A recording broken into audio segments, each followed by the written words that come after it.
দোকানদার বলছে এগুলো নাকি কুষ্টিয়ার 1 নাম্বার বিখ্যাত লতি। এগুলা গলা ধরবো না, মজা লাগবে বলে একবারেই জর্জরা আছে। মানে কিছু লতি আছে বাজি করলে একবারে গালা গালা হয়ে যায়, ওরকম কিন্তু হয় না। এই বাজিটা কিন্তু আমি বেশ কয়েকবার লাইরা দিছি, কারণ বাজি জিনিস কিন্তু নিচ দিয়ে তাড়াতাড়ি লাইগা যায়, পুড়া যায়। আসসালামু আলাইকুম, সবাই কেমন আছেন? আশা করি সবাই ভালো আছেন। এই যে এখানে কিন্তু আমি রুই মাছগুলো ভাজা নিছি, আর এই তেলে এখন আমি লতি বাজি করবো। সেই লতির রেসিপি আপনাদেরকে এখন আমি দেখাবো। এখন আমি লতি বাজি করার জন্য এখানে পেঁয়াজ রসুন দিয়ে দিমু। এই তেলের সাথে পেঁয়াজ দিয়ে দিলাম অনেকটা, আর লতি জিনিস কচু জাতীয় জিনিসের রসুন একটু বেশি দিতে হয়, অনেকটা রসুনও দিয়ে দিছি।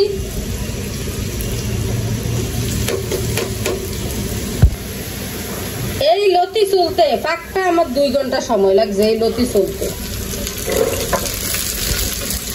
অল্প করে দিতে হবে, কড়াইটা পুরো বেড়া গেছে, বাকিটা পরে দিব। আবার এগুলো একটু মজা আসলে পরে দিব। সবগুলো লতি দিয়ে দিছি, সাথে কিন্তু লবণ, মরিচের গুঁড়া, হলুদ সবই দিয়ে দিছি। কাঁচামরিচ দিলে অবশ্য ভালো হইতো, কিন্তু কাঁচামরিচ আমার কাছে নাই, তার জন্য আমি মরিচের গুঁড়া দিছি। কাঁচামরিচ না থাকলে কি করবো বলো, মরিচের গুঁড়া দিয়ে কিন্তু আমি চালিয়ে দিই। থাকলে দেই, না থাকলে মরিচের গুঁড়া দিই। দেখি আমার লতির অবস্থা।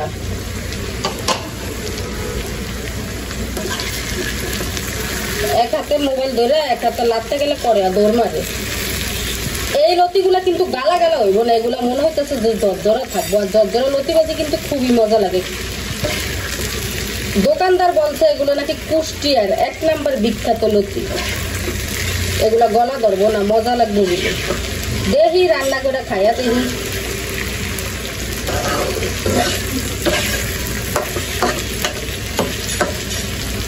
লতিগুলো দেখতেও সুন্দর, অবশ্য গালা গালা হয় না, একবার জর্জরাই আছে। আমার কচুর লতির অবস্থা এই যে বাজিটা কিন্তু আমার ফ্রাই হয়ে গেছে, লতিগুলো সিদ্ধ হয়ে গেছে। আর লতিটাও কিন্তু একবারেই জর্জরা আছে। মানে কিছু লতি আছে বাজি করলে একবারে গালা গালা হয়ে যায়, ওরকম কিন্তু হয় না, কারণ লতিগুলো দেখতে কিন্তু সুন্দর হয়েছে বাজিটা। এই দেখেন লতিটা কিন্তু খুব নরম ভাবে হয়ে গেছে, কিন্তু অথচ গলে না। বাজিটা কিন্তু আমার হয়ে গেছে, এই যে খুবই নরম ভাবে হয়ে গেছে। এইখান দিয়ে কিন্তু আমার রুই মাছের তরকারিও রান্না হয়ে গেছে। এই যে আমার বাজি আরেক কড়াইতে ডাইলা নিছি, আর এই বাজিটা কিন্তু আমি বেশ কয়েকবার লাইরা দিছি, কারণ বাজি জিনিস কিন্তু নিচ দিয়ে তাড়াতাড়ি লাইগা যায়, পুড়া যায়। আমি বেশ কয়েকবার লাইরা দিছি, সবটা কিন্তু ক্যামেরাতে দেখানো হয় না। বাজিটা কি সুন্দর হয়েছে দেখছেন, আর এইদিকে এই তরকারিটা সুন্দর হয়েছে কিন্তু। তো সবাই ভালো থাকবেন, সুস্থ থাকবেন, আল্লাহ হাফেজ।